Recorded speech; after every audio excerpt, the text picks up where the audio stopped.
आज से आप सबको पता है ना, हमारी नई पावर शुरू होने वाली है। ओके, बढ़िया, बहुत अच्छे हैं सभी। ठीक है, तो दो शक्तियां तो आप सबने अपने में भर ली हैं, ऐसा ही है ना? सबने दो शक्तियां भर ली अपने में। जी दीदी, काफी हद तक। Okay, good.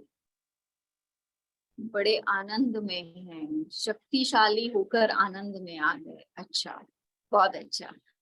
तो दो शक्तियां भरी, आज से हम दो नई शक्तियों की ओर बढ़ रहे हैं। वो है कौन सी शक्ति? निर्णय करने की शक्ति और परखने की शक्ति। ठीक है, तो अब निर्णय करने और परखने के लिए हमें सबसे पहले क्या चाहिए? बुद्धि बुद्धि चाहिए। बुद्धि की एकाग्रता चाहिए। अब बुद्धि की एकाग्रता कब होगी? कब होगी बुद्धि की एकाग्रता? Clean and clear mind, very good. कब होगी बुद्धि की एकाग्रता? जब तब होगी जब हमारे बुद्धि में सिर्फ एक बाप, दूसरा ना कोई। बुद्धि में एक बाप, दूसरा ना कोई। अच्छा, और देही अभिमानी होंगे, आत्मिक स्थिति में रहेंगे। आत्मिक स्मृति। और क्या होगा? बुद्धि में व्यर्थ नहीं होगा। बुद्धि में व्यर्थ नहीं होगा, वेरी गुड।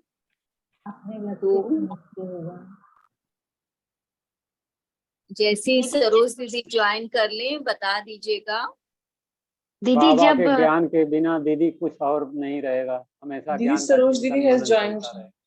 ओके, तो दीदी को स्क्रीन पर आने देते हैं, तब तक हम अपना चिट चैट चालू रखते हैं।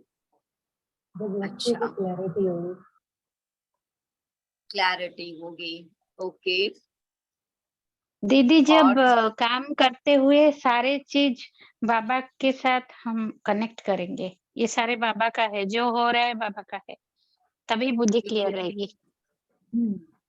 तो बुद्धि क्लियर रहने के लिए हमको क्या चाहिए था? सबसे ज्यादा विड्रॉ करना आना व्यर्थ से, और सिर्फ बुद्धि में वही रखना जो हमारे काम।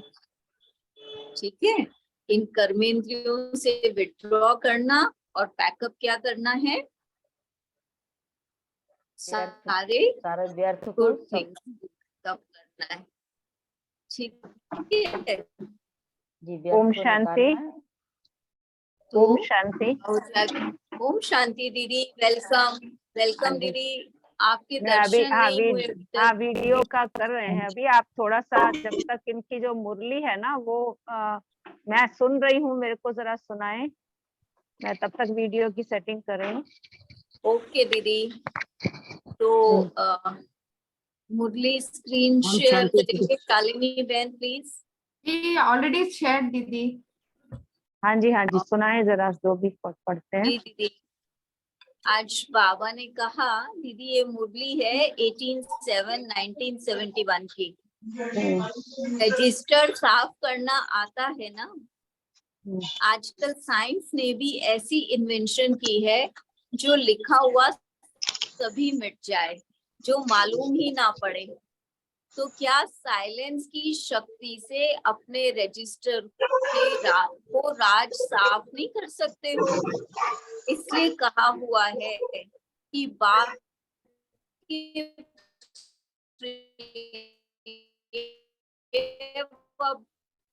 प्रभु प्रिय व दैवी दोनों साधन निकले हैं जो रजिस्टर पे लिखे हुए को मिटा सकते हैं। तो साइलेंस की शक्ति से अपने रजिस्टर को साफ नहीं कर सकते बाबा दोनों का और बाबा ने कहा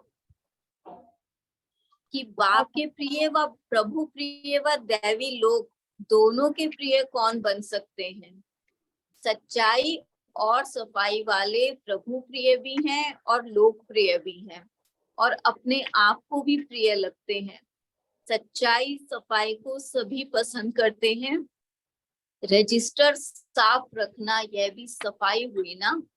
और सच्ची दिल पर साहिब राजी हो जाता है, अर्थात हिम्मत और याद से मदद मिल जाती है। अच्छा दीदी, ये था आज का बाबा का वो भी महावाक्य, ऐसे जो था। हमें निर्णय करने और परखने की शक्ति के लिए इस हफ्ते का टॉपिक है सच्चाई, सफाई, स्वच्छता। तो उसका आज पहला पॉइंट। ये एक और खोलो।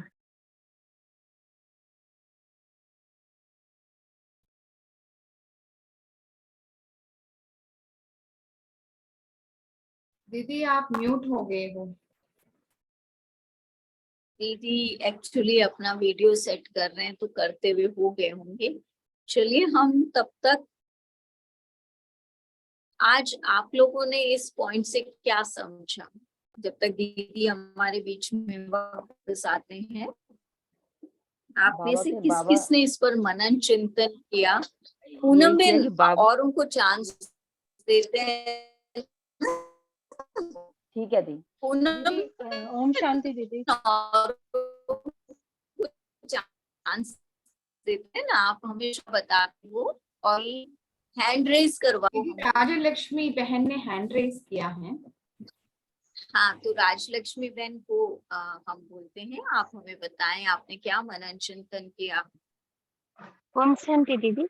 दीदी ओम शांति। रजिस्टर साफ करने का जो है, एक तो अपना जो है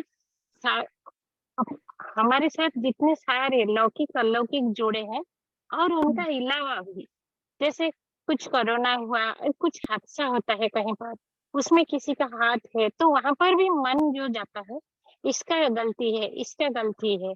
और लौकिक अलौकिक हद और बेहद में भी कहीं कहीं मन रहता है। लेकिन वो रजिस्टर साफ करने के लिए मैं जो सोची कि जैसे बाबा का जो विश्व नाटक का जो है विधि विधान का पढ़ने के बाद हर चीज अपने आप से एक नोंधा हुआ है, जैसे एक एक परमाणु और एक प्रकृति, आत्मा, सबका अपना अपना रोल नोंधा हुआ है, सब अपने आप हिसाब से करते जाते हैं। ठीक है, ये तो आपने विधि निकाली रजिस्टर साफ करने की। ओके हाँ, ठीक है, तो सबको इसलिए 1 मिनट मिलेगा, क्योंकि बहुत लोग जी ना, जी और जी हम दीदी का वेट कर रहे हैं, तो जी शॉर्ट में सब अपना बताएं, है ना। तो आपने ये विधि बनाई है कि हमको इस तरह से करना है ना। जी ठीक दीदी। बात है राजलक्ष्मी बहन, हमने ठीक समझा आपकी बात को।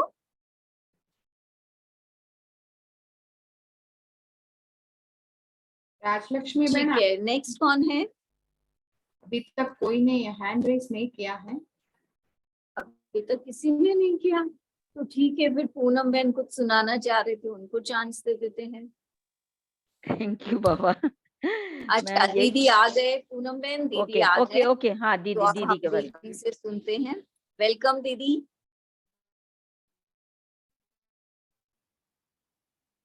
Thank you.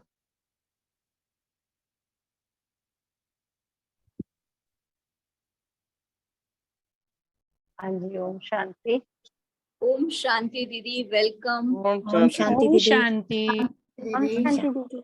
ओम शांति दीदी। ओम ओम शांति दीदी। शांति, ओम शांति, ओम शांति दीदी। ओम शांति। ओम शांति। दिखाई दे रहा है, सुनाई दे रहा है? हाँ जी हाँ जी दीदी, दीदी। बहुत अच्छे से। अच्छा, ठीक है, बहुत अच्छा। मेरे को देखने में दिक्कत आ रही है, धुंधला दिखाई दे। हाँ जी, ओम शांति। ओम शांति ओम दीदी। शांति दीदी। हाँ ओम जी, शांति आपने जो सुनाया, मैं वीडियो की सेटिंग में थोड़ा सा लग गई और मेरे को मैं दोबारा से पढ़ ये देती हूँ दीदी। समझ में आया कि इंटेलेक्ट जो है वो क्लियर है। हाँ, नहीं दीदी, बाबा ने आज कहा कि जैसे साइंस की ऐसी इन्वेंशन है जो रजिस्टर पे कुछ भी लिखा है तो उसको मिटा देती है, तो क्या साइलेंस की शक्ति से अपने रजिस्टर के राज को साफ नहीं कर सकते हो? इसलिए कहा है कि बाप के प्रिय व प्रभु प्रिय व दैवी लोक के प्रिय कौन बन सकते हैं? जो सच्चाई और सफाई वाले प्रभु प्रिय भी हैं और लोक प्रिय भी हैं और अपने आप को भी प्रिय लगते हैं। सच्चाई सफाई को सभी पसंद करते हैं। रजिस्टर साफ ना यह भी सफाई हुई ना, और सच्ची दिल पर साहिब राजी हो जाता है, अर्थात हिम्मत और याद से मदद मिल जाती है। अच्छा, तो दीदी ये जो आज का मुरली एक्सेप्ट और इस वीक का टॉपिक है ना, सच्चाई, सफाई, स्वच्छता, वो परखने मेन की जो है शक्ति और परखने की निर्णय करने की शक्ति से क्षमता। कनेक्टेड है। और मैं थोड़ा सा इसको कनेक्ट करते हुए सच्चाई सफाई जी की बात को लूंगी। तो आपने बहुत हाँ अच्छा जी दीदी। प्रैक्टिस जी किया दीदी। पिछली बार में 2 शक्तियों का। और आप सभी स्पार्कलर्स जो है स्पिरिचुअल साइंटिस्ट हैं, एक एक शक्ति का इतना विस्तार, बाद में मैं एक कमेंट से कहूंगी कि इसका एक पुस्तिका बननी चाहिए, क्योंकि अभी तक जो हम कोर्स कराते थे तो उसमें 8 शक्तियों को एक ही दिन में सुना देते थे, लेकिन आपने इन 8 शक्तियों को 1 साल के अंदर और गहराई में जान के उससे कौन कौन से गुण कनेक्टेड हैं और हमको अपने जीवन में धारण करने हैं, तब हम सर्व शक्तियों से संपन्न बन सकते हैं। तो ये गहराई में जाने का मौका मिला और सब भाई बहनों ने भी अच्छा पुरुषार्थ किया। जैसे मैं सुन रही थी, सभी ने रोज रोज अभ्यास किया। तो अभी सभी क्या समझते हैं, जैसे परखने की शक्ति की बात है, तो परखने की शक्ति और निर्णय शक्ति तो आगे लेंगे, लेकिन परखने की शक्ति आज मुख्य उस पर बात करते हैं। Power to discriminate. तो हम सभी ये मानते हैं कि योग से परखने की शक्ति आती है, लेकिन योगी जितना जितना हमारी बुद्धि क्लियर और क्लीन होगी, जैसे अभी आप सबने कहा कि बुद्धि की स्वच्छता, तो सच्चे दिल पर साहिब राजी। बाबा क्यों कहता है सच्चे दिल पर साहिब राजी? क्योंकि एकदम हमारे अंदर ट्रांसपेरेंसी हो, कोई भी बात में डुप्लीकेसी ना हो, हम अंदर एक हैं बाहर दूसरे हैं। अगर ऐसी बात अभी तक हमारे संकल्प में होगी या शब्दों में, सोच हम कुछ रहे हैं, बोल में हमारा कुछ और है और इंटेंशन हमारी उससे अलग है, तो उससे ये होता है कि हम बाबा से जो हमें कनेक्ट होना चाहिए, हमारा इंट्यूटिव पावर बढ़े, हम सही बाबा से इंस्पिरेशन ले सकें, सही इंट्यूशंस आए, वो तब तक संभव नहीं है जब तक सच्चाई सफाई नहीं होगी। तो इसलिए सच्चे दिल पर साहिब राजी जो कहते हैं, तो परखने की शक्ति भी तब आ सकती है। परखने का मतलब है कि जहाँ 2 चीजें होती हैं वहां परखना होता है कि सत्य क्या है, असत्य क्या है, राइट क्या है, रॉन्ग क्या है। कई बार हम देखते हैं कि हमें समझ में भी नहीं आता कि राइट क्या है, रॉन्ग क्या है, सत्य क्या है, असत्य क्या है। न समझ न परखने के कारण से हमसे रॉन्ग डिसीजंस हो जाते हैं। और ये परखने की शक्ति हमारे जीवन को बहुत प्रभावित करती है, हमारे अपने जीवन को प्रभावित करती है, हमारे परिवार में जो रिश्ते हैं उनको प्रभावित करती है, और अपनी लाइफ के लिए कोई इम्पोर्टेंट डिसीजंस लेने होते हैं वो गलत हो जाते हैं परखने की शक्ति के कारण से, वो चीज प्रभावित होती है। और कई बार हम लोग बायस्ड होते हैं और कलर्ड होते हैं किसी बात से, जिसके कारण से हम उसी सोच के आधार से सामने वाले को परखने की कोशिश करते हैं और उसके साथ वैसा ही अनफेयर डिसीजन हमारा उसके प्रति हो जाता है, तो उसकी लाइफ पूरी ही खराब हो जाती है। तो इसलिए हमें सोचना चाहिए कि हम बाबा के बच्चे हैं। जब हमारा सर्वशक्तिवान के साथ कनेक्शन है तो हमारी परख शक्ति बहुत अच्छी होनी चाहिए, क्योंकि अगर हम परमात्मा के साथ कनेक्टेड हैं उसके बाद भी हम हमारे अंदर परख शक्ति नहीं आई, तो फिर हम किसी को ये नहीं बता पाएंगे कि हमारा ऑलमाइटी से कनेक्शन है, सर्वशक्तिवान से कनेक्शन है। अब हमें जो जो ये बात निकली है बहुत अच्छी, कि जो साइंस वाले उन्होंने अगर ऐसी कोई चीज तैयार की है जो उस चीज को मिटा सकते हैं, पुराने इंप्रेशन को इतना तक मिटा देते हैं कि उसका इंप्रेशन भी ना रहे, तो साइलेंस की शक्ति वाले क्या ऐसा नहीं कर सकते? तो बाबा का समझाने का भाव है कि कोई भी बात आप किसी की देखते हैं और आपने कई साल पहले देखी है, और बेशक हम सोचते हैं बाबा के ज्ञान में हम आ गए, लेकिन कहीं ना कहीं उसकी बात का इम्प्रेशन हमारे मन पर रहता है अगर, तो फिर हम उसके साथ उस तरीके से व्यवहार नहीं करेंगे। कहीं ना कहीं रहेगा कि ऐसा व्यक्ति है, इसने पहले भी मेरे साथ ऐसा किया, केवल मेरे साथ ही नहीं बहुतों के साथ किया, तो वो बिल्कुल उसका इम्प्रेशन मिट जाए। यानी हर हर एक आत्मा पुरुषार्थ के मार्ग पे आगे बढ़ रही है, और हो सकता है उसने डीप रियलाइजेशन के साथ अपने को बहुत ज्यादा परिवर्तन कर लिया हो, और आज वो टोटली परिवर्तित हो गया हो। तो बिल्कुल हम उस इम्प्रेशन को मिटा करके एक नए दृष्टिकोण से और शुभ भावना से उस आत्मा को देखें, उसको भी देखें और स्वयं को भी देखें। तो इसका मतलब इतना ज्यादा साइलेंस की शक्ति का प्रयोग होना चाहिए कि हम सब समय परिवर्तित हो रहा है, और बाबा का ज्ञान लेने के बाद हर व्यक्ति परिवर्तन के लिए प्रगतिशील है। ये जरूरी नहीं है कि जो बातें उसमें पहले थी, कभी कभी जीवन में ऐसी घटनाएं होती हैं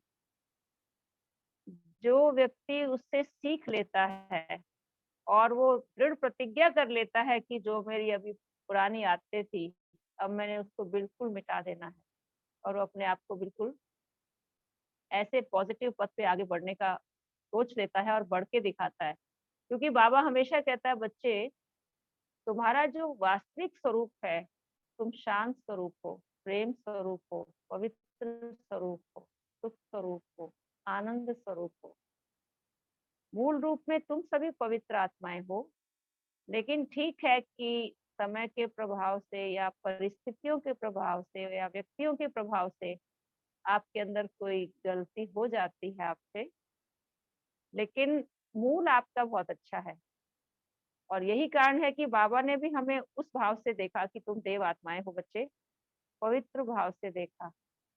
ठीक है, देह अभिमान के कारण आप में आसुरी लक्षण आ गए, अब तुम वापस अपने ओरिजिनल स्वरूप को याद करो, तो आप अपने वास्तविक स्वरूप को, संपूर्ण स्वरूप को प्राप्त हो जाओगे। और बच्चे निश्चय करो कि तुम ही थे। तो ये परखने की शक्ति के लिए, जैसे बाबा ने कहा कि पिछला इम्प्रेशन मिटाना जरूरी है, तो अगर हम मिटाएंगे, हमारी बुद्धि स्वच्छ होगी, साफ होगी, और हमारा दिल साफ होगा, तो हम स्वयं प्रिय भी बनेंगे, लोक प्रिय भी बनेंगे, और प्रभु प्रिय बनेंगे। तो ये बात है। तो परखने की बात में क्या क्या परखना आना चाहिए, सबसे बड़ी चीज, और उसमें है हमें अपने सबसे पहले यानी स्वयं को परखना भी जरूरी है। कई बार हम अपने आप को भी नहीं परख सकते हैं। फिर कई बार जब हम योग में बैठते हैं, जब बाबा के ज्ञान का चिंतन करने बैठते हैं, तो बहुत सारे ऐसी बातें विचार में आती हैं, तो अपने आप आके भाई बहनें सुनाते हैं, दीदी मैंने जिंदगी भर कभी ऐसे विचार नहीं किए थे, मैं नहीं समझ पाया कि ऐसे थॉट्स मुझे क्यों आ गए, मैंने तो कभी सोचा ही नहीं था, स्वप्न में भी ऐसी बातें मैंने कभी रिपीट नहीं की। पर बाबा कई बार कहता, तुम्हारी सबकॉन्शियस की मेमोरी में जो बातें हैं, आज नहीं कई पूर्व जन्मों की बातें, संस्कार, वो जब आप एकांत में बैठते हैं, वो चीजें आपके सरफेस पे आती हैं। इसलिए आप उसको सही रूप से समझ के, परख के, और अंदर से रियलाइज करके अपने आप को बाबा के आगे समर्पित कर दो, और फिर से ज्ञान का चिंतन आरंभ करो। तो कई बार हम अपने आप को भी नहीं परख पाते कि मेरी स्ट्रेंथ्स क्या हैं, मेरी वीकनेसेस क्या हैं। आपने देखा होगा जब हम स्वॉट एनालिसिस कराते हैं, तो ऑर्गेनाइजेशन का स्वॉट भी कराते थे अभी तक, लेकिन हमारे ज्ञान में स्वयं का स्वॉट कराते हैं। हमारी स्ट्रेंथ्स क्या है, हमारी वीकनेसेस क्या है, हमारी अपॉर्चुनिटीज क्या है, हमारे थ्रेट्स क्या हैं। तो सेल्फ का क्यों कराते हैं? क्योंकि हम अपने आप को भी कभी नहीं परख सकते हैं। कि कौन कौन सी मेरी स्ट्रेंथ्स है जिसके कारण से मैं आगे बढ़ सकती हूँ, और मेरी कौन सी वीकनेसेस हैं जिसके कारण मैंने अभी तक धोखा खाया है, उसको परखना भी जरूरी है अगर हम ज्ञान मार्ग में कामयाब होना चाहते हैं। यही कारण है कि जब हम बाबा की याद में बैठते हैं, एकांत में बैठते हैं, अपने आप पर रिफ्लेक्ट करते हैं, अपने आप को देखने की कोशिश करते हैं, सेल्फ रिफ्लेक्शन करते हैं, सेल्फ काउंसलिंग करते हैं, सेल्फ ट्रांसफॉर्मेशन होता है, सेल्फ केयर होती है, सेल्फ चेकिंग होती है, तब जाके हम स्वयं को परख सकते हैं। तो अपने आप को परखना भी जरूरी है। और क्या कारण है कि हम स्वयं को नहीं परख पाते? क्योंकि हमारा अभी ज्यादा ध्यान जो है ना स्वयं पर नहीं रहता है, हम दूसरों पर ज्यादा फोकस करते हैं। आप देखेंगे जब हम क्लास में भी बैठे होते हैं तो कई बच्चों में एक आदत होती है, कोई क्लास में आया और वो मुरली सुनते सुनते उसका अटेंशन उस तरफ चला जाएगा, अभी नया कोई आया, और जब तक वो अपनी सीट पे सेट नहीं हो जाएगा ना, उसको देखते रहेंगे, देखते रहेंगे, और वो बैठ जाएगा, फिर थोड़ा सा मुरली की तरफ ध्यान देंगे। उसके बाद फिर थोड़ी देर में दूसरा कोई व्यक्ति आ गया, फिर उसको देखते रहेंगे। मतलब ये तो कईयों का बहुत ज्यादा आदत होती है, और कईयों की ज्यादा नहीं होती तो थोड़ी आदत होती है, पर ज्यादातर हम क्या करेंगे, सामने वाला क्या कर रहा है, सामने वाला क्या कह रहा है, ये है, बोला कैसे है, व्यवहार में कैसे आता है, और उन पर हमारा अटेंशन ज्यादा जाता है। और इतना ज्यादा जाता है कि कई बार हमारी सोच तक ये बात सीमित नहीं रहती है, लेकिन शब्दों में भी आ जाती है। और हम आपस में जब मिलते हैं तो भी हम यही चर्चा करते हैं कि देखो भाई सामने वाला ऐसे करता है, ये बात अच्छी है, ये बात अच्छी नहीं है। हम जस्टिफाई करते रहते हैं, जजमेंटल भी हो जाते हैं उस आत्मा के प्रति। तो कहने का मतलब जब हम दूसरों पर ध्यान ज्यादा देने लगते हैं तो सेल्फ पर हम नहीं ध्यान दे पाते, और सेल्फ पर ध्यान न देने के कारण से हम अपने आप को नहीं परख सकते कि मैं वास्तव में क्या हूँ। और ये जरूरी है अपने को परखना, क्योंकि जब तक देखो हम स्वयं को परखेंगे नहीं तो वक्त पे हम धोखा खा लेंगे। और दूसरी बात है, जो व्यक्ति आपके संपर्क में आ रहे हैं, बाबा कहते हैं ना कि जो भी आपके कांटेक्ट में आए, आपका यानी आप इतनी, अगर आपके वाइब्रेशंस बहुत ऊंचे हैं तो आप बाह्य स्तर पे अगर आप उस व्यक्ति को देखेंगे तो आप उसको नहीं परख पाएंगे। इसके लिए हमारे जो है उसके वाइब्रेशंस को परखने के लिए हमें उस वाइब्रेशंस के लेवल पे आना पड़ेगा, यानी परमात्मा की याद में अपने वाइब्रेशंस को ऊंचा करना पड़ेगा। और जब हम उस अंतर्मुखी स्थिति में योग युक्त होके उस आत्मा के कांटेक्ट में आएंगे तो हम उसके अंदर के वाइब्रेशंस को समझ पाएंगे कि इस आत्मा की चाहना क्या है। और चाहना क्या है ये समझ करके हम उसको सही जो चाहिए वो देंगे। उसके साथ साथ अगर कोई व्यक्ति धोखे से आपके पास आया है तो आपको कभी भी उससे धोखा नहीं मिलेगा, क्योंकि आप कई बार हम ये बोलते हैं बाद में कि देखो भाई बोलता तो बहुत मीठा था, जबान तो बहुत मीठी थी, लेकिन आदमी अच्छा नहीं था, मैंने परखा नहीं। रिश्तों में भी कई बार ऐसा हो जाता है कि आते हैं, बाहर का स्वरूप कुछ और होता है, ऐसे दिखता है कि ये तो बड़े स्पिरिचुअल लोग हैं, बड़ा भक्ति भाव है इनमें, इनमें बड़ी आत्मीयता है, लेकिन बाद में देखने में आता है कि आपको उस रिश्ते से धोखा मिला। फिर हम आपस में जब चर्चा करते हैं तो हम कहते हैं भाई देखो उसने हमको बहुत धोखा दिया, बहुत झूठे लोग हैं ये।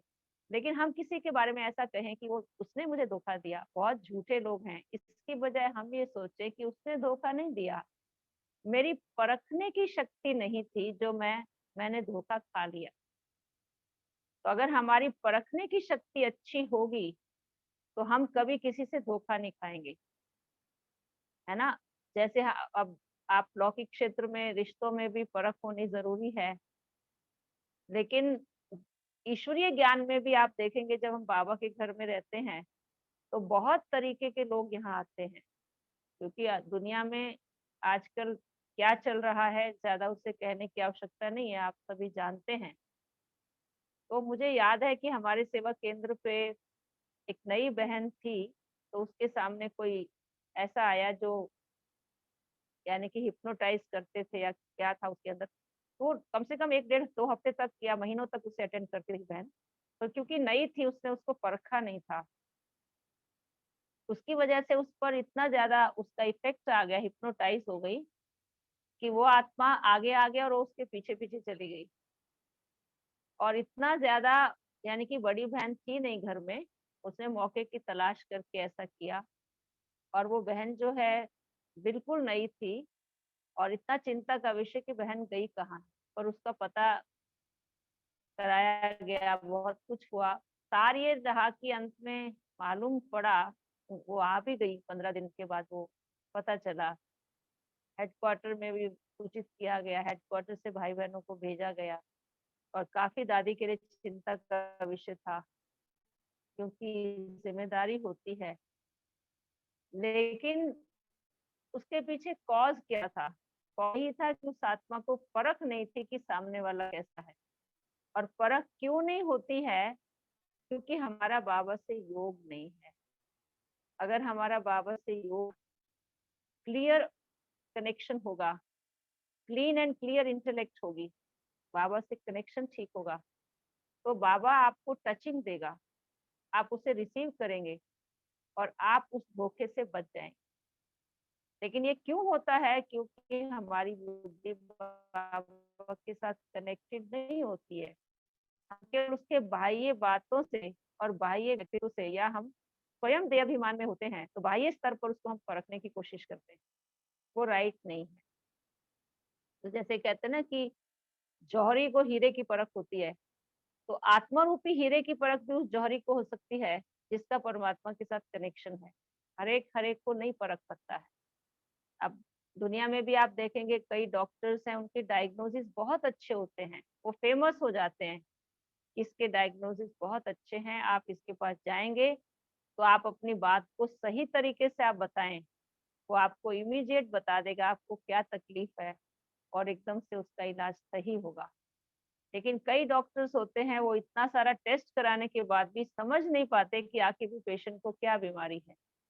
तो जब तक उसका ये ठीक नहीं है, इस मामले में पकड़ नहीं है, मास्टरी नहीं है, या उसकी स्टडी उतनी ज्यादा नहीं है, या उसने उस क्षेत्र में उतनी मेहनत करके इस काबिलियत को हासिल नहीं किया है, तो देखो वो भी, पेशेंट को भी धोखा मिलता है, सफरिंग्स होती हैं, डॉक्टर भी फील करता है कि भाई मैं इस काबिल नहीं हूँ।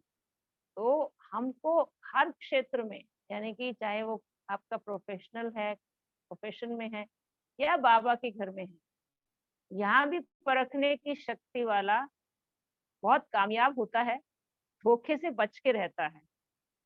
और जो उसके संपर्क में आत्माएं आती हैं वो भी, यानी कि सुरक्षित हो जाती हैं, सेफ हो जाती हैं। तो बाबा ने कहा ये परखने की शक्ति बच्चे, स्वयं को परखना, जो आत्माएं आपके संबंध संपर्क में आती हैं उनको परखना, और त्रिकालदर्शी होकर के उनके साथ व्यवहार में आना। क्योंकि वो आत्मा भी जो आपके सामने आई है, उसके पास्ट, प्रेजेंट और फ्यूचर को मद्देनजर रखते हुए उसको परखना, और किस चीज की उसे आवश्यकता है उसे देना, ये भी परखना जरूरी है। और तीसरी बात आती है कि कोई भी परिस्थिति आती है, तो परिस्थिति आती है, परिस्थिति को भी हम परख नहीं पाते हैं। आप कोई भी चीज को तभी परख पाएंगे जब आप, जो आपके सामने चीज आई है उससे आप बड़े हो जाएंगे, यानी उस आपकी स्थिति उस स्थिति से बड़ी होगी। अब परिस्थिति अगर आप पर हावी होती है तो आप कमजोर पड़ जाएंगे और आपकी लो वाइब्रेशंस होंगी, आपकी शक्ति कमजोर हो जाएगी, आप नर्वस हो जाएंगे, आप सोच नहीं पाएंगे कि क्या हो रहा है मेरे साथ, आप सही परख नहीं पाएंगे तो डिसीजंस भी सही नहीं ले पाएंगे। लेकिन जब आपकी आत्मिक शक्ति शक्तिशाली है, आप सेल्फ रिस्पेक्ट में रहते, सम्मान में रहते हैं।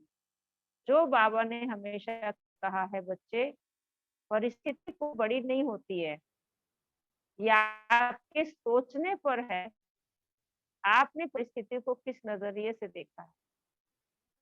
एक ही बात एक के लिए बड़ी हो सकती है, वही बात दूसरे के लिए वो कहते हैं सो व्हाट, क्या बड़ी बात है। तीसरा कहता है हाँ है तो सही, चौथा कहता है मैं तो समझता हूँ बिल्कुल भी कुछ नहीं है। तो हर एक परिस्थिति के हर व्यक्ति का नजरिया अलग अलग होता है। पर अगर हम उससे, जिसको कहते हैं हेलीकॉप्टर व्यू, अगर हम उस परिस्थिति से ऊपर उठ करके देखें तो आप आराम से परख पाएंगे कि ये क्या बात है और मुझे इसको किस तरीके से टैकल करना है। तो चाहे किसी व्यक्ति को टैकल करना हो या परिस्थिति को हैंडल करना हो, उसके लिए आप उससे ऊपर उठ करके उसको देखें। यानी आप अपनी वाइब्रेशंस को ऊंचा उठाएं और अंतर्मुखी होकर के बाबा की याद में आपको परिस्थिति भी कभी धोखा नहीं देगी, क्योंकि आपका नजरिया जब पॉजिटिव हो गया, पॉजिटिव नजरिए से परिस्थिति तो अपने आप में कुछ भी नहीं है। तो ये भी परखना वक्त पे जरूरी है और समय की पहचान भी जरूरी है, कौन सा समय चल रहा है। अब जैसे कई बार क्या होता है कि कोई आपके साथ अचानक आकर के अच्छा व्यवहार नहीं करता, तो आप कहते हैं कैसा व्यक्ति है भाई, मेरी तो इससे कोई जान पहचान भी नहीं है, ये मैं इससे कंसर्न भी नहीं हूँ, किस तरीके से बात कर रहा है ये। बाबा कहता है बच्चे वक्त कौन सा चल रहा है, समय कौन सा चल रहा है। किसी समय कोई भी व्यक्ति कुछ भी आकर के कर सकता है, तो इससे समय की पहचान रखो। और समय जो है, जिसने वक्त को पहचान लिया, वक्त उसे कभी धोखा नहीं देगा। अगर आपने वक्त की वैल्यू नहीं पहचानी तो वक्त समय पर आपको धोखा देगा। तो इसलिए किसी से हमें धोखा ना मिले, उसके लिए हमें समय की पहचान भी जरूर चाहिए और वक्त की वैल्यू को समझना भी हम सीखें। क्योंकि आप देखेंगे इस समय माया का जो प्रकोप है वो बहुत शक्तिशाली है। बाबा कहते हैं बच्चे, आप ये सोचिए कि जो समय चल रहा है, तुम किसके राज्य में बैठे हो, किसके राज्य में बैठे हो बताओ। राम के राज्य में, रावण के राज्य में? रावण के राज्य में। रावण के राज्य में, रावण के रावण राज्य के राज्य में। वो अलग बात है कि हम पर शिव बाबा की छत्र छाया है, लेकिन बाबा कहता है छत्र छाया के अंदर हमेशा रहो बच्चे, क्योंकि राज्य तो रावण का है ना, उसके राज्य में आप बैठे हो। तो अगर आपने ये समय को नहीं पहचाना कि कैसा समय चल रहा है, तो नुकसान क्या होगा। जैसे सीता का मिसाल देते हैं, वो हमेशा सोचती थी कि मैं जहाँ श्री राम होंगे, मैं श्री राम की छाया बनकर रहूंगी। उनके लिए उसने सब कुछ सेक्रीफाइस किया, महल छोड़कर जंगल में गई। लेकिन वहां जाने के बाद गलती क्या हो गई, जो वो अपने सम्मान से नीचे आई। क्या गलती हुई? श्री राम तो उनके अंग संगी थे, लेकिन उसने जो सोनी हिरण था उसको परखा नहीं, और उसके अंदर में इच्छा जागृत हुई कि मुझे ये चाहिए, आई वॉन्ट दिस। और उसने उसको कहा कि सोनी हिरण है, ये कुछ भी नहीं है, आर्टिफिशियल है, तो नहीं, मुझे चाहिए। तो उसने परखा नहीं उस चीज को कि ये माया का रूप है। तो रावण के राज्य में माया अनेक रूपों से आपको प्रभावित करने की कोशिश करेगी, पर अगर हमारी परख शक्ति ठीक नहीं है कि ये माया है या बाबा है, तो हम उसके प्रभाव में आ जाएंगे। ठीक है ना। तो माया ने क्या किया, सबसे पहले उसने श्री राम को अपने से दूर किया, क्योंकि बाबा हमेशा कहता है अगर आपके अंदर में बच्चे कोई भी इच्छा जागृत हुई और आपने उस चीज को पाने की कोशिश की, तो परमात्मा आपसे दूर हो जाएगा। उसके बाद दूसरी गलती क्या हो गई उससे, परख शक्ति की कमी के कारण से, कि उसने कहा कि आवाज लगाई, भैया लक्ष्मण मुझे बचाओ। उस आवाज को भी उसने नहीं परखा। लक्ष्मण को क्या कहा कि आप जाएं और उनकी हेल्प करें। उसने प्यार से कहा, मातेश्वरी भगवान राम समर्थ हैं, वो किसी को मदद के लिए नहीं बुलाते हैं। ये जंगल है, यहाँ बहुत आसुरी प्रवृत्ति के लोग हैं और जंगली जानवर हैं, मैं आपको अनसेफ करके नहीं जा सकता हूँ। श्री राम की आवाज नहीं है ये। बहुत प्यार से समझाया, लेकिन उसने क्या कहा कि नहीं, आपको जाना होगा। तो आवाज को नहीं परखा ना, नहीं परखा तो अपने जो वेल विशर था, हितैषी था, उसको भी अपने से अलग कर दिया, अपने लक्ष्य को मन से निकाल दिया। मेरा एम ऑब्जेक्ट क्या है भूल गई। और तीसरी गलती उससे क्या हो गई कि लक्ष्मण ने उसे कहा कि अच्छा मातेश्वरी, आप अगर ऐसा कहती हो तो मैं ये रेखा खींच के जाता हूँ, जो दुष्ट होगा वो इस रेखा को क्रॉस नहीं कर पाएगा, वहीं भस्म हो जाएगा। लेकिन आप ध्यान रखना कि आप इस रेखा का उल्लंघन नहीं करना। तीसरी बार भी क्या किया उसने, उल्लंघन किया, है? चली गई, है ना। यानी कि जब उसने ब्राह्मण का रूप धारण किया, ये माया कैसे आती है, बाबा कई बार कहता है बच्चे कैसे आएगी परखो। माया को बाबा नहीं समझो। बाबा कहता है मीठे बच्चे, माया भी कहती है मीठे बच्चे, है ना। आप समझ नहीं पाते हैं कि ये बाबा है या माया है, परख ही नहीं पाते आप। तो उस समय क्या होता है, उसने जब ये कहा था लक्ष्मण ने, जो उनके हितैषी थे, कि अगर कोई दुष्ट आने की कोशिश करेगा वो तो भस्म हो जाएगा। तो जब रावण अंदर आने लगते थे तो आग निकलने लगती थी वहां से, रेखा से। तो उनको परख होनी चाहिए थी कि मुझे ये कहा गया था, जरूरी आसुरी शक्ति है, मायावी वेश धारण करके आया है ये। लेकिन उसने उस बात को भी नजरअंदाज किया, उसको भी नहीं परखा, है ना। और फिर क्या हुआ, वो स्वयं बाहर गई, तो मर्यादा की रेखा का उल्लंघन किया। तो फिर रावण ने क्या किया, उसे चुरा लिया। फिर पहले वो भगवान के प्यार में डूबी रहती थी, संग का अनुभव करती थी, पहले मीठी याद थी, अब शोक वाटिका में जाने के बाद फरियाद करने लगी। तो हम भी फरियाद कब करते हैं, जब हम परखने की शक्ति हमारी कमजोर हो जाती है। हम उस समय पहले तो अपने बाबा के साथ सुंदर विलन का अनुभव करते हैं, लेकिन जब परखने की शक्ति खत्म हो जाती है, रावण की शोक वाटिका में हम भी चली जाते हैं सीताएं, फिर हम फरियाद करते हैं। तो अपने आप को देखो कि बाबा का बनने के बाद कहीं हम ऐसी मिस्टेक तो नहीं कर रहे। हम हंसते हैं कई बार कि हर काम जो है ना पहले अटेम्प्ट में नहीं होता, तीसरे में फाइनल रिजल्ट आता है। हार्ट अटैक भी 2 बार आया, आदमी मरता नहीं है, थर्ड अटैक में बचता भी नहीं है, ठीक है। ऐसे वर्ल्ड वॉर भी 2 हो गई, चलो थर्ड वर्ल्ड वॉर में क्या होगा, सफाई हो जाएगी। जब आप कहीं रेस में दौड़ने लगते हैं तो कहते हैं रेडी 1 2, उसके बाद 3 करते हैं तो दौड़ने लग जाते हैं। पर अगर आपने समय की परवाह नहीं की, ध्यान नहीं दिया, तो आप पीछे रह जाएंगे। ऐसे यहाँ भी इन्होंने 2 गलतियां करी, अगर उसके बाद भी संभल जाती वो तो शायद नुकसान नहीं होता, लेकिन उनके बाद भी संभल नहीं पाई, तीसरी गलती कर ली। और परखने की शक्ति की कमी के कारण वो शोक वाटिका में चली गई। तो बताओ कितना भारी नुकसान हुआ, सभी बताएं, नुकसान हुआ या फायदा हुआ? बहुत बड़ा नुकसान। बहुत बड़ा आप नुकसान हुआ। बताइए, आप सभी क्या करते हैं? नुकसान हुआ आप सभी तो ऐसे नहीं करते। अब ये बार बार सीता वाला क्योंकि एग्जांपल अगर सुन के अपने आपको आप को संभाल देखो, रहे हैं। अगर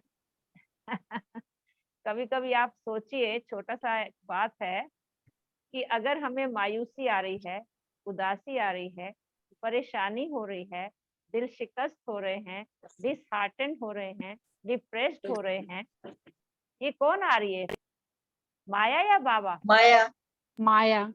परखने की माया। शक्ति आप सोचिए इतनी कभी कम हो जाती है कि मैंने सेवा की और सेवा करने के बाद मैं उदास हो गई।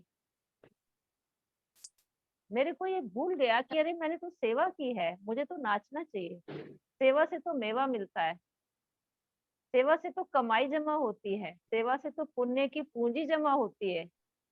ये मेरा डांस करना बंद होके मैं उदास क्यों हो गई? मेरी खुशी क्यों गायब हो गई? मुझे ये संकल्प क्यों आया कि आज के बाद मैं बिल्कुल सेवा नहीं करूंगी, मैं बिल्कुल आगे नहीं आऊंगी। आप ना किसी और को बुला लो, मैं नहीं आऊंगी। कहते हैं कि नहीं कहते? सच सच बताओ, कभी कभी ऐसे हो जाता है? नहीं कहते। कारण क्या है? ये बाबा है या माया है? चलो ये तो समझ में आता है, मैंने अमृत वेला मिस किया, माया है। मैंने मुरली क्लास मिस की, माया है। मेरे आलस से अलबेलापन आ गया, माया है। ये तो समझ में आ जाता है। लेकिन मैं अच्छा काम करने के बाद खुश नहीं होती, ये क्या है? ये माया है या क्या है? बताएं, बोलो। ये भी माया है, ये भी माया है। माया ये नहीं, भी माया ही का रूप माया है। का कहीं ना कहीं बुद्धि, इस माया में, कहीं इस ना माया में सभी आ जाते हैं ब्राह्मण। सचमुच पूछो तो कहेंगे दीदी आप तो बेकार में बात बता रहे, अपने को कौन नहीं परखता, माया को कौन नहीं परखता। लेकिन परख बाद भी अगर मैं फिर वो नहीं यथार्थ डिसीजन नहीं लेती हूँ तो मैं तो फिर बेसमझदारी हो गई बिल्कुल। जिनमें तो परख नहीं है चलो वो तो ठीक है, पर मेरे में परखने के बाद भी मैंने सही एक्शन तो नहीं लिया ना। तो आपको इसका मतलब ये समझ में आता है कि बाबा का बनने के बाद हमारे मन में केवल एक ही स्लोगन गूंजना चाहिए, पाना था सो पा लिया, काम क्या बाकी रहा। परवाती पार ब्रह्म में आने वाले परमेश्वर की वह मिल गया, और क्या चाहिए। आप हमेशा नाचते रहें, कांस्टेंट नाचते रहें, तब कहेंगे कि हमने माया को परखा है और हम माया से दूर रहते हैं। कोई ताकत मेरी खुशी को गायब नहीं कर सकती, है ना। चलो अगर हम पुरुषार्थी हैं, कहीं हमारा थोड़ा बहुत होने भी लगता है, तुरंत अपने को ठीक कर लें। लेकिन इसके लिए चाहिए दिव्य बुद्धि, दिव्य चक्षु, डिवाइन इंटेलेक्ट। बाबा कई बार कहता है कई बच्चे पत्थर बुद्धि हैं। पत्थर बुद्धि मालूम है किसको कहते हैं? पत्थर बुद्धि मतलब पत्थर पे कुछ भी डालो थोड़ी देर में वाइब्रेट होकर खत्म हो जाता है, वहां पे बाष्पीकरण होके वहीं सूख जाएगा। और जो ज्ञान सुना एकदम से उसका इंप्रेशन ही खत्म हो गया थोड़ी देर के बाद। फिर मोटी बुद्धि होते हैं, भैंस बुद्धि, मोटी बुद्धि होते हैं कई।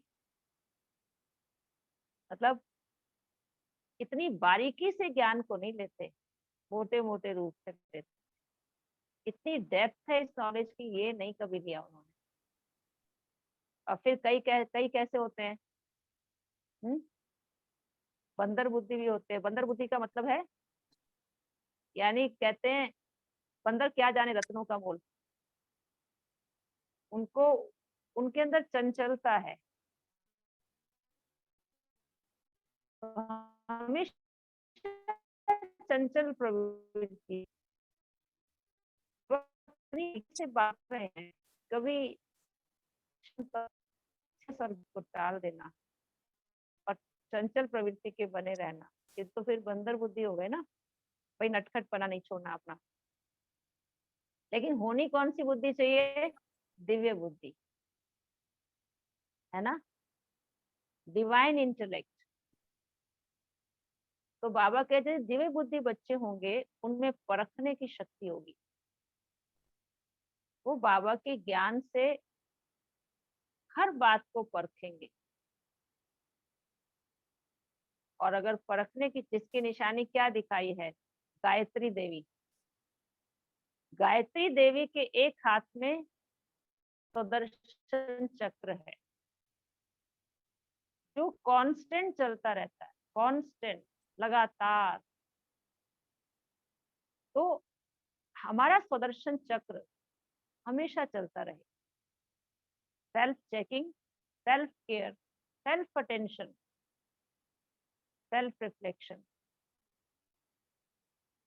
यानी क्या थे, क्या बन गए, क्या बनना है, बस ये चक्र चलता रहे, लगातार चलता रहे। ये स्वदर्शन कभी प्रदर्शन में न बदल जाए, तो आसुरी वृत्तियों का गला कटता रहेगा। तो जिनकी दिव्य बुद्धि होगी उनका चक्र चलता रहेगा। दीदी ओम शांति।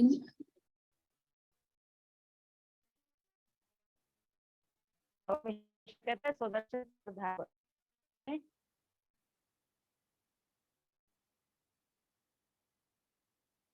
दीदी आपका नेटवर्क कह थोड़ा रहे दिक्कत हैं दे रहा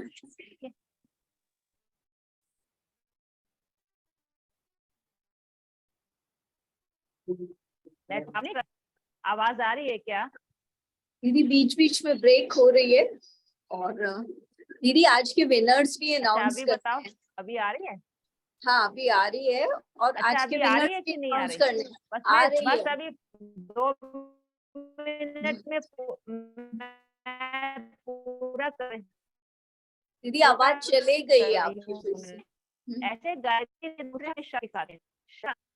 चली गई है आवाज? हाँ अब आई है दीदी। बताएं अभी आ रही है आवाज? हाँ जी अभी आई है।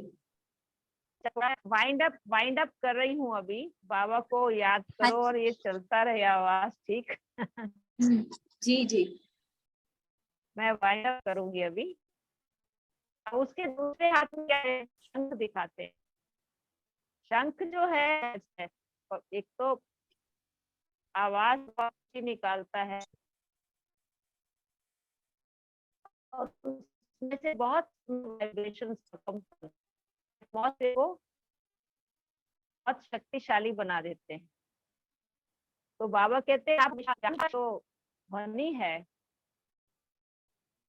उससे जो प्रकंपन निकले वो दूर तक जाए और अनेक आत्माओं के कल्याण अर्थ आपके शब्द हो। जो भी वाणी हो वो कल्याण अर्थ हो, निरर्थक ना हो, शक्तिशाली हो। तो ये शंख भी उनके हाथ में दिखाते हैं। और तीसरा उनके हाथ में क्या दिखाते हैं? कमल दिखाते हैं। गायत्री का सुदर्शन चक्र, गायत्री देवी के हाथ में ये चारों अलंकार।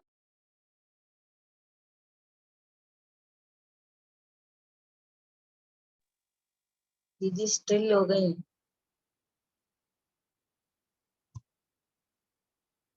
किसी को आगे बढ़ने की प्रेरणा मिले, वैल्यूज आपकी लाइफ में आ जाए, जो आपके वैल्यूज का सभी अनुसरण करें,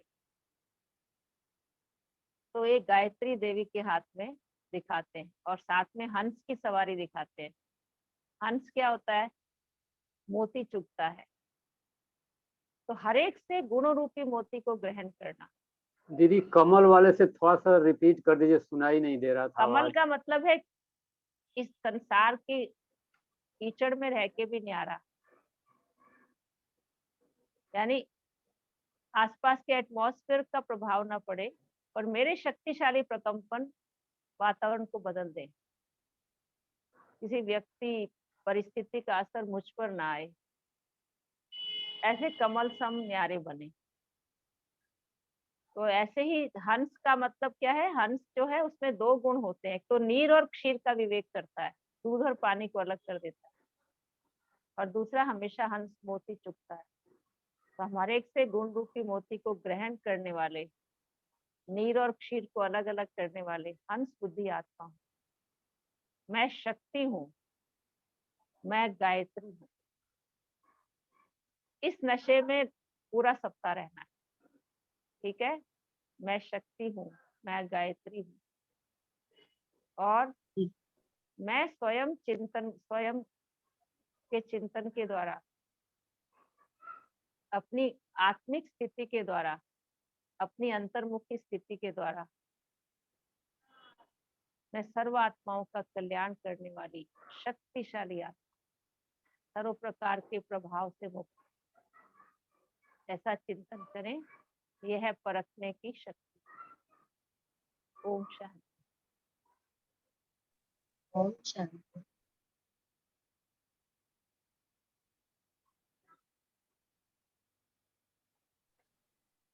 ओम शांति दीदी।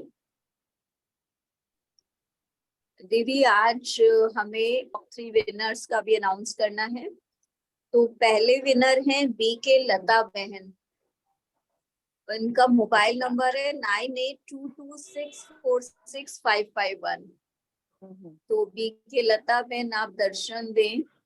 यदि शालिनी बहन आप उन्हें स्पॉटलाइट कर सकते हैं तो दीदी कीजिए, लता please। वाघ करके एक बहन है, लता वाघ, WAGH। हाँ यही। 646551। ठीक है। और सेकंड विनर है बीके विजय DM। उनका फोन नंबर है 70। अच्छा आप है लता बहन? ओके लता बहन को दीदी आप सामने इनको स्पॉटलाइट करो, मुबारक दीजिए। स्पॉटलाइट करो लता बहन अभी को। किया था दीदी। कर दिया है दीदी, हाँ, स्पॉटलाइट कर दिया। दीदी विजय बहुत अच्छा। नहीं है, विजय भाई। मुबारक हो, मुबारक हो। और एक है बीके विजय DM। उनका मोबाइल नंबर है ये लता बहन क्या, 708320। लता बहन ने ड्रेस पहनी हुई है बाबा की, तो ये ना ब्रह्मा डेडिकेटेड बहन है क्या ये? लता वाह। हाँ जी आगे। और दीदी दूसरे विनर है बीके विजय DM। इनका मोबाइल नंबर है 7083203879। अच्छा बीके विजय DM। विजय दीदी भाई वो नहीं है या इस ये ग्रुप कोई? में, अच्छा वो आए नहीं हैं है विजय पर भाई? दीदी इस ग्रुप में। नहीं आए। चार्ट तो फिल कर रहे हैं लेकिन। थर्ड है बीके हरपाल सिंह भाई। उनका नंबर है 8700447029। वो है तो दीदी, हरपाल वो सिंह है। भाई को भी जी जी। आए हैं क्या? आए हैं हरपाल दीदी। सिंह। हाँ अच्छा, इसमें है, इस ग्रुप में है। Okay okay. हरपाल वीडियो भाई ऑन जी नहीं को है। स्पॉटलाइट कर दीजिए। उनका वीडियो ऑन नहीं है। हरपाल भाई जी अपना वीडियो ऑन कीजिए प्लीज। सो दीदी इस वीक के 3 विनर्स हैं। पर चार्ट के लिए मैं आप सबको बोलूंगी, रेगुलर चार्ट सिर्फ 22 लोगों ने भरा है। आप लोग प्लीज देखिए कि कहीं कोई फोन नंबर की मिस्टेक तो नहीं हो रही है, या नेम किसी दिन अलग अलग तो नहीं चले गया है इसलिए आपका रेगुलर में नहीं आ रहा है। पूरा 7 डेज चार्ट सिर्फ 22 भाई बहनों ने ही भरा है। उसके अलावा में किसी ने 6 डेज भरा है, किसी ने 5 डेज। तो ये भी बाबा की दिनचर्या है, इसको हमें मेंटेन करना है। और चार्ट देना बाबा की श्रीमत भी है। तो सच्चाई सफाई से अपना चार्ट देंगे तो इससे भी स्वच्छता आएगी। ठीक है। तो चलो दीदी अभी सभी 1 मिनट मुबारक के पात्र हैं। साइलेंस कर लें। हाँ जी हाँ दीदी जिन 22 लोगों ने चार्ट भरा है, अगर आप एक बार उनके नाम बोल देंगे तो पता चल जाएगा कि हमने भरा या कल नहीं। आपको कल बता जी देंगे दीदी, हम। थैंक यू दीदी, थैंक यू।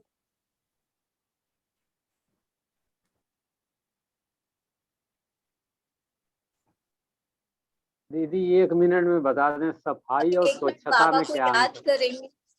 सफाई और अभी बाबा स्वच्छता को में। याद करते हैं। आज रामवंश भाई आज का समय हो गया है, अभी हम बाबा को याद करेंगे। ठीक है जी दीदी।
ओम शांति। अभी सभी दीदी को एक हाथ की ताली से थैंक्स करेंगे। ओम शांति। ओम शांति। ओम शांति। ओम शांति दीदी। ओम शांति दीदी। ओम सबको शांति। बहुत बहुत मुबारक हो। शांति दीदी। ओम शांति। शांति दीदी। शांति।